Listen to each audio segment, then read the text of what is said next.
Barbie is a 2023 film directed by Greta Gerwig and written by Gerwig and Noah Baumbach, which actually surprises me a little bit, but I will get into why and a little bit more details as the review goes along.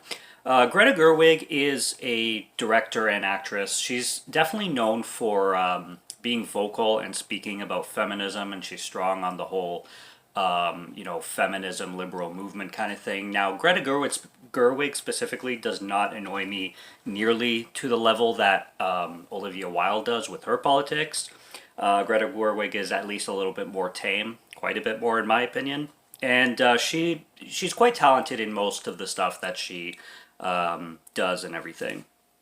My sister decided to troll me with this film for Christmas, and I thought she was hiding something underneath the slipcover, but lo and behold, she wasn't. It's the actual movie, and it's this film, for the most part, like 80 to 85% of everybody I've heard talking about it loves it and raves about it, and honestly, I fully mean that I really wanted to go into this film and love it. I wanted to be surprised by this film. I wanted this film to surprise the hell out of me with what it was. And I wanted to watch it and go, oh shit, actually, like, this does merit a lot. This has good things going for it and everything. And I saw this one on a lot of top 10 lists, a lot of top 10 lists that actually surprised me. And I wanted to give this a fair shot. Another thing, I went into this film knowing what to expect. So, with the outcome being that I didn't like it, it's not because I went into this film and it's like, oh, it just gave me a bunch of like feminism lines and it's women empowerment and I hated it because of that. No, it's not that at all, because I went into this film expecting it to be, made for girls, especially young girls, and moms and stuff who grew up with Barbie in the 70s and 80s and whatnot. And I know its target audience, and I went into the film knowing that 100%. But this film, man, I don't see what everybody else sees in this movie whatsoever for many reasons. It's everything that I was fearing it was going to be, plus way more, while feeling cheap at the same time. And that's another thing a lot of people rave about this film, is how its production value and the way it looks and the set design and stuff like that. I felt that they were really cheap and really stingy and really B-movie feeling. Like, this didn't feel like Hollywood production. They just felt like they were half-assing everything. I guess part of it was the point, because they want to make it like a dollhouse kind of look and aesthetic.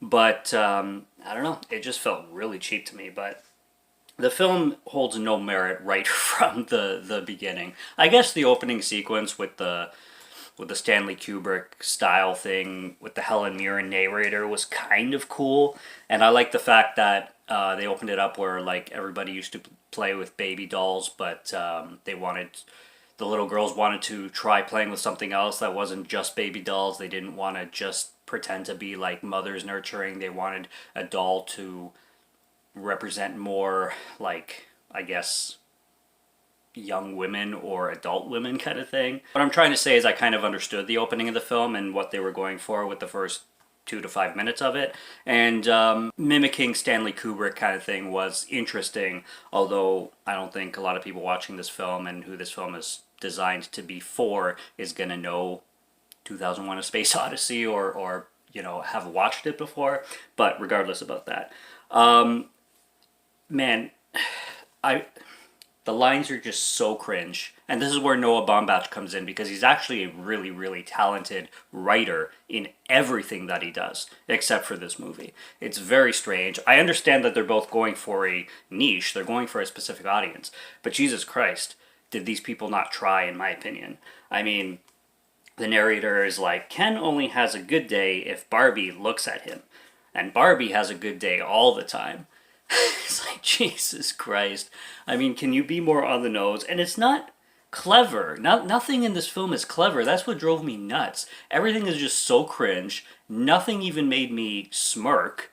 Because I do have self-deprecating humor. I could go along for the ride if the jokes are clever. But man, this film just doesn't do it. There's a scene where the Barbies are at a club dancing ridiculous, and then they have this like Barbie DJ, and the DJ just goes, ah!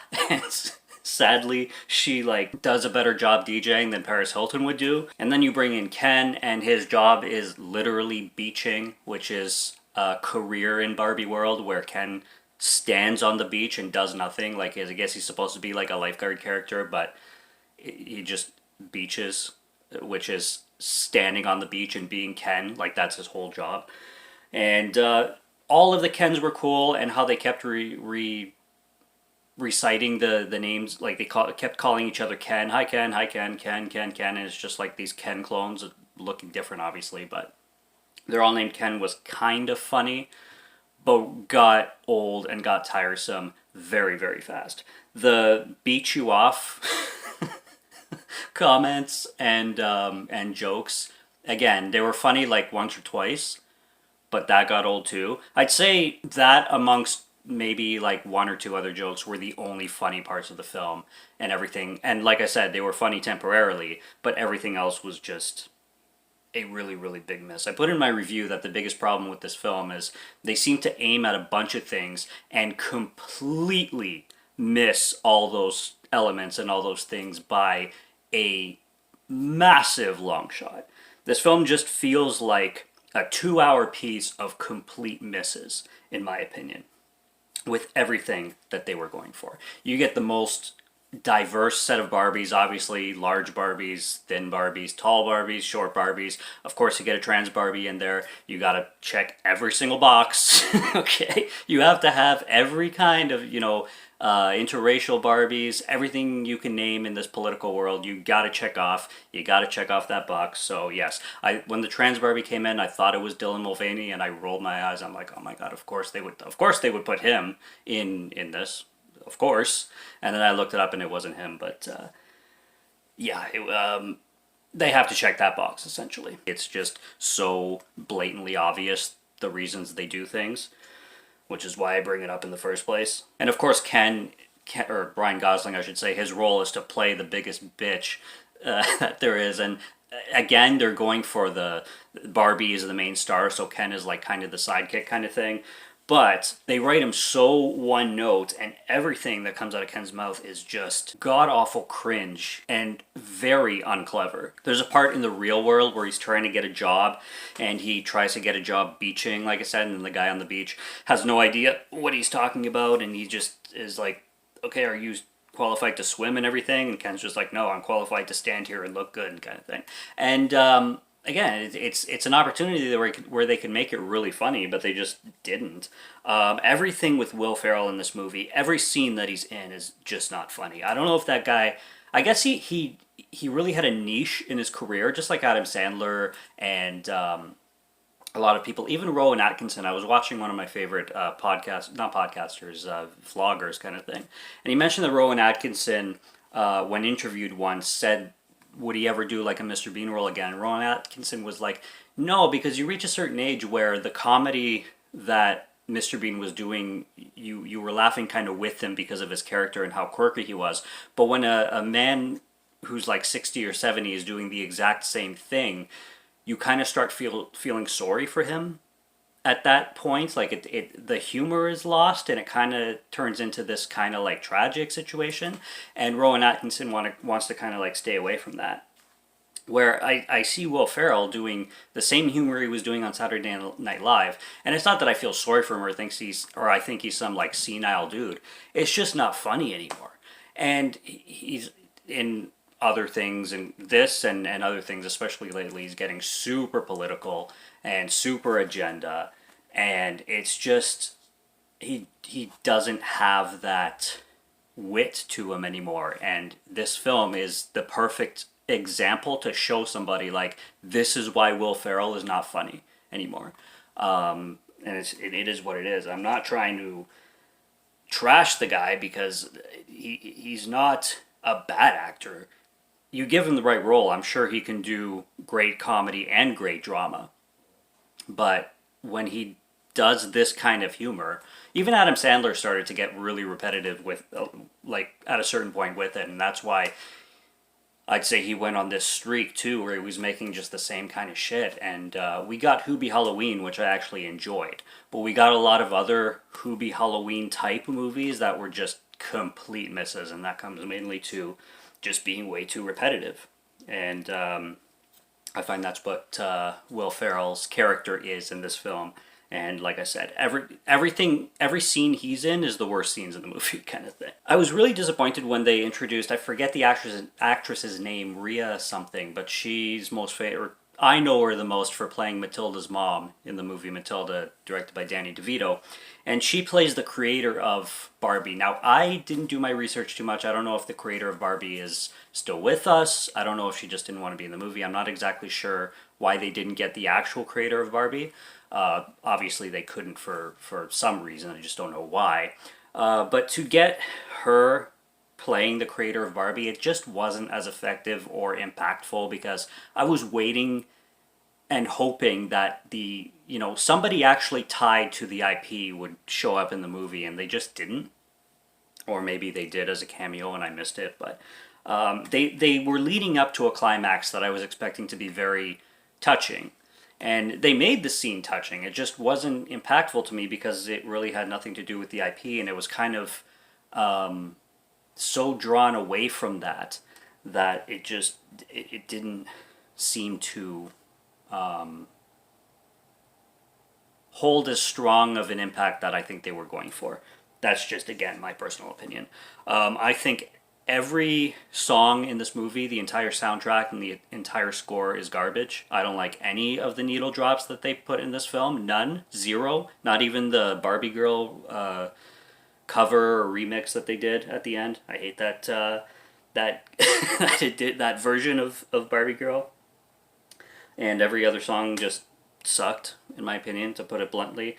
I could repeat lines that were throughout this film. I wrote down some, but they just keep going with the I am Knuff, or I am Knuff.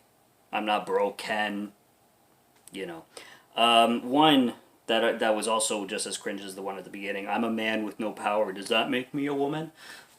Like, it's just so far and so not funny. Like, you just have a film filled with weak ass men, and okay, you do that for 2 minutes, but Jesus Christ, and they just ham on it, and the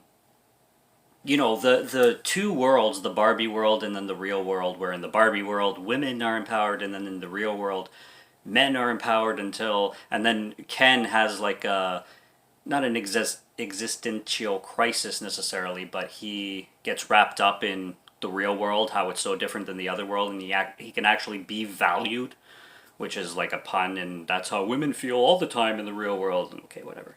I disagree, but I digress.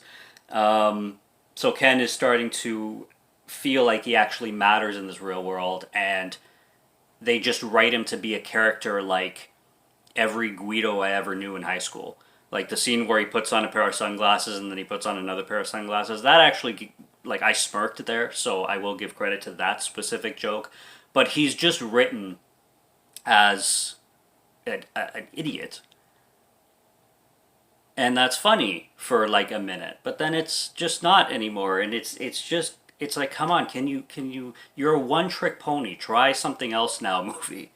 And with as high of a budget as this is, again, I have to go with the set designs and just the way everything just looked cheap. And I guess they were going for the doll aesthetic, but it just came off as cheap looking. I wrote down here, actually, there's a scene where Ryan Gosling starts to sing. I think it was on the beach when he starts playing acoustic guitar, and I'm like, last time Ryan Gosling sang Dumb was in Blue Valentine, which I actually reviewed on the channel too. That was a good movie. But yeah, then that brings me to the whole beach campfire acoustic guitar scene where Barbie's like, let's use every guy's ego against each other just because it's going to be fun. Yeah, just because it's going to be fun. Let's piss off the dudes because it's fun and because we'll get some entertainment out of it. It's like, okay, but you do want to sleep with Ken, right? Just a little piece of advice for the Barbies and the women of the world. If you want to get laid or if you want to get a relationship, you probably don't want to bruise the egos of men for fun as entertaining as it is. I'm sure it could be entertaining in some weird, revengeful, spite-ish kind of way, maybe, especially if you're like in high school. But as a grown woman, here's my advice. Don't do that. If you want a relationship or if you want to get laid. Coming from a dude. So, I don't know. I think it was just a gigantic miss overall. And I have to mention the final line of the film. I want to see a gynecologist. Which you can make 100 jokes with, especially in the political climate that we live in today. And just her face and expression. And I'm just like, yep, that's how this movie would end. That's exactly the way this movie would end. And that's really all I got to say about it. I broke my own rule by reviewing this film because my rule for my channel is that if I don't like a movie, I just don't review it. But this was a gift, and like I said, I went into it wanting to like it, and I went into it also knowing what kind of movie it was going to be, and it still blew me away how it didn't hit anything entertaining for me, and how disappointed I was, and how bored I was even, and just how much I cringed in a movie that I already knew I was going to kind of cringe. But I thought I was going to cringe and go along for the ride and kind of enjoy the cringe, like, oh my god, kind of like, oh jeez. But meanwhile, I was just like, oh jeez, this is too much, kind of thing. So, yes, I broke my own rule. I don't review films that I don't enjoy. But this one needs to be talked about it a little. I probably talked about it for too long, or longer than I expected to, but it is what it is. I'm done. If you liked Barbie, honestly, congrats. Glad it worked for you. Majority of people did, so I'm the one on the island who didn't like it, and I just fall into like the, oh, you just don't get it. You're just too old, or you're not a girl, so you won't get it. I guess so, but hey, I gave the movie a chance, and I know a lot of people who shat on this film without even giving it a chance. So, I tried. I wanted to be surprised because I like being surprised by films. This one didn't surprise me. This one was way worse than I thought it was going to be. So, that's it. Subscribe to Morgan Film Fan if you like to listen to my voice or if you like my film reviews. I'll be back with more soon, so stay tuned for those. Check out what's on the channel already. Stay tuned for what's coming. Until next review, have a good one. Take care and cheers.